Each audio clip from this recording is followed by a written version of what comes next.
The chart you see on the screen is the Market Volatility Index, VIX. I have a very short-term piece of this chart because I want to show it to you simply because it's gotten pretty high here since Christmas Day. In fact, we've gone from a 14 on the vol to, we hit 20 earlier today. All right, going from a 14 to a 20, folks, that's a pretty tough move there. All right, I mean, 10% off of 14 gets you somewhere near about, what, 15 half?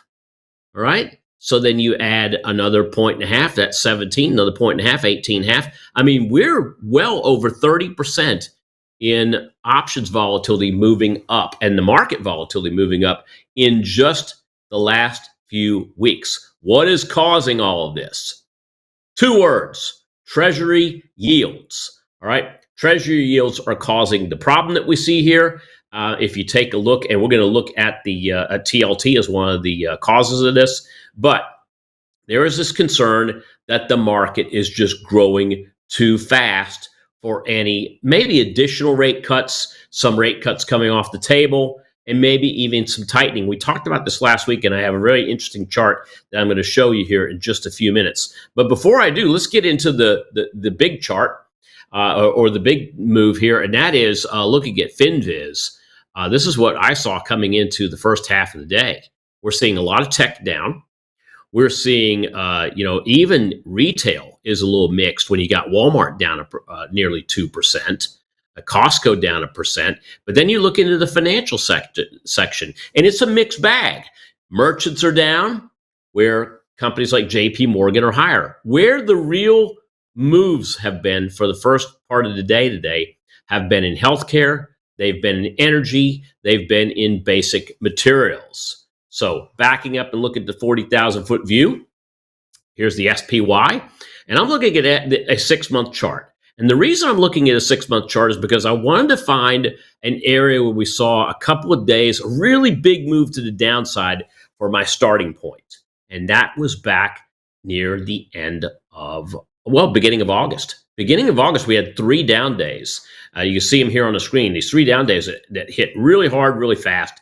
And then that started the new leg of the bull market. Now, if you fast forward, take a look at where the all-time highs were. This was back in beginning of December. We went from a move of around 510 on the S&P to 610. We had about a 100-point move on the S&P. Since then, we've had a pullback. So I snapped the Fibonacci line on here to give you an idea of from that bottom in August to that top in December and where we are now. We're getting close to the 38.2% retracement. I want to put this into perspective for you right now. If you take a look at this chart, now if you look at any other area on the screen, it might push us into the 50% level. It might push us into the 61.8% level. You could take a look at the lows of September, and that would give you about a 50% retracement from the September lows to the December highs. But even there, we are still in a bull market. All right, you got level support at 570. That is the fib level support and 38% retracement. It's still considered a bullish retracement. Let's move to the next screen. Here's our bond ETF, TLT. All right, this is what's causing all the problems. Last week's 87 support level that I said that if this gets broken, this is going to be bad for stocks. That's exactly what ended up happening. Right? It really started to give way middle part of last week. And of course, into Friday and into today, continued downward move. We need a good candle reversal here to flush out all of the sellers in Treasury bonds. I think Treasury bonds have gone a bit too far, especially in the last month. We've gone from 95 on TLT down to 85. That is a huge move. That is better than 10% on a government treasury bond, on something that's supposed to be safe.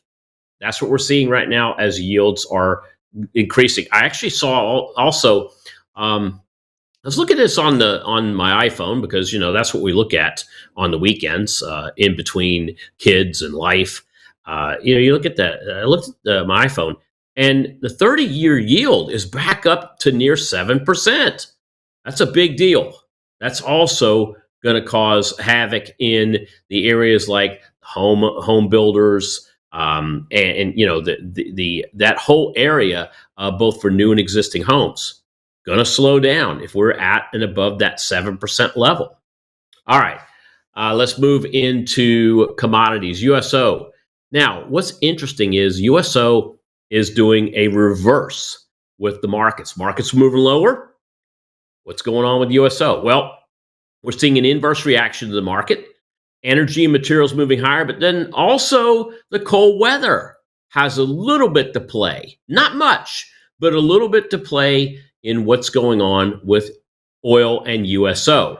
I really want to show you this next chart because this is the one that is more cold weather related. That's natural gas, right? This is the one no one's talking about right now. Nat gas and UNG have been in a long-term downtrend since 2024. The beginning of 2024, we saw spikes that moved up, and then we moved lower and moved lower very quickly, down to 15, back to 22, down below 15, back up to around 16 half. And then, of course, we've created this long-term downtrend. Well, folks, we broke that right before the holidays, consolidated a bit, big bump up at the end of the year, pullback to support levels, and now we're starting to make a move out. A lot of this is because of the cold weather that we're seeing, right? But I also see there's a correlation between nat gas and the overall markets. When we see the overall markets going lower, we see volatility going higher, typically, for some reason, traders seem to flow into nat gas, but that's when nat gas is trading at that $15 level or lower. This could be short-lived. Again, we will see. All right, speaking of commodities, let's look at gold. Gold is continuing to stay in this multi-month consolidation phase where we see lower highs and higher lows.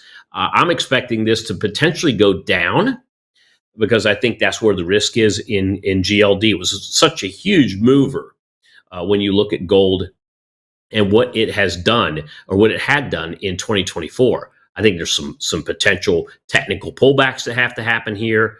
There's also, I think, some rotation, which we could see rotation out of gold and rotation even further into cryptocurrency. Again, I believe that after next week, there will be some light that's going to be shed on this particular subject, right? But again, gold moves a lot with assets like the S&P 500. So if the S&P 500 continues to go lower, that would be the engine that pulls the caboose of gold down with it. Finally, I'm going to mention BTC here for a moment. So, you know, you take a look at this thing, and after the election, we moved from the 60,000 area up to above 100, but we moved from 60,000 up to where we are currently to 90s very quickly. Since then, we made some higher highs and same lows. When I mean same lows, we kept retracing back to this 90,000 area. We did it several times in November. We did it several times in December, and we've done it a couple of times here this month, being also today. We took a stab down below 90,000 earlier this morning. We are sitting right around that 91 level as we speak, 91 and change. But what's happened now is we've created a lower high.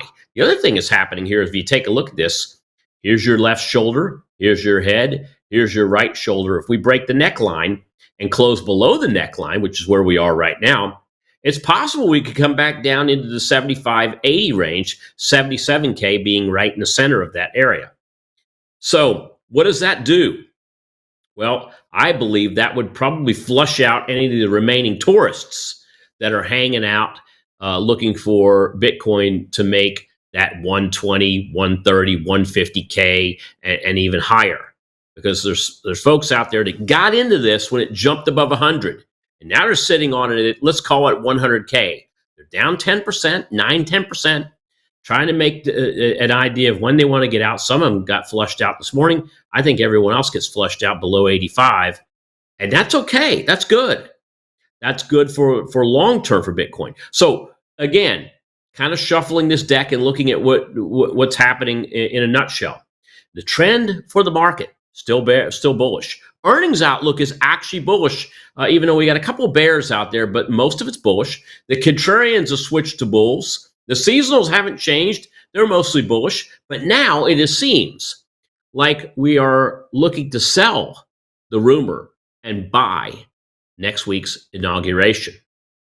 One more point I want to make is that I will be taking a deeper dive into crypto later this week. So be on the lookout for that, where I will talk about everything from where I see Bitcoin going to the top 3 catalysts that I see that are going to move this market higher in light of the double-digit volatility that we've seen and that we've always seen. So that, and then the most important thing I'm going to talk about is what I'm doing in 2025 that I never could do before now when it comes to being a trader in the crypto space. So again, keep an eye out for that. It's coming.